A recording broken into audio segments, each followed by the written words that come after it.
Cloud అంటే ఏంటి? సింపుల్గా day one of AWS series. మీరు ఎప్పుడైనా మీ జీమెయిల్ అకౌంట్ ఓపెన్ చేస్తే అక్కడ మీకు 15 GB ఆఫ్ డేటా కనిపిస్తుంది, చూసారా? ఆ 15 GB ఆఫ్ డేటా ఎక్కడ ఉంటుంది ఎప్పుడైనా ఆలోచించారా? ఆ 15 GB ఆఫ్ డేటానే మనం క్లౌడ్ డేటా అంటాం.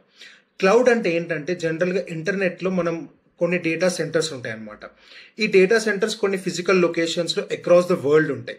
ఈ డేటా సెంటర్స్లో పెద్ద పెద్ద కంప్యూటర్స్ ఇన్స్టాల్ అయి ఉంటాయి అన్నమాట. ఆ పెద్ద పెద్ద కంప్యూటర్స్లో కొన్ని మిలియన్ ట్రిలియన్స్ ఆఫ్ స్టోరేజ్ ఉండే కెపాసిటీ ఆ కంప్యూటర్స్ హ్యాండిల్ చేస్తాయి.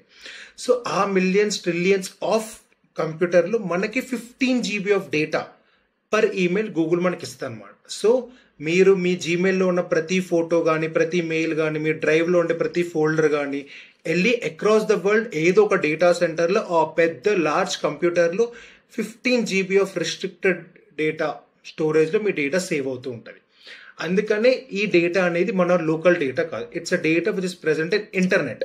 దీంతో అడ్వాంటేజెస్ ఏంటంటే డేటా క్లౌడ్లో స్టోర్ అయింది కాబట్టి నీ దగ్గర ఇంటర్నెట్ యాక్సెస్ ఉంటే నువ్వు ఆ ఇన్ఫర్మేషన్ని నువ్వు క్లౌడ్లో స్టోర్ చేసుకున్న ఫొటోస్ ఫైల్స్ ఏదైనా కానీ నువ్వు ఏ డివైస్ నుంచైనా యాక్సెస్ చేయవచ్చు without carrying any pen drive hard disk ఆ ఇన్ఫర్మేషన్ని స్టోర్ చేయడానికి. That is the advantage of cloud and this is known as cloud computing. ఈ వీడియో అర్థమైంది అనుకుంటున్నా. నెక్స్ట్ వీడియోలో AWS అంటే ఏంటో డిస్కస్ చేయబోతున్నాం.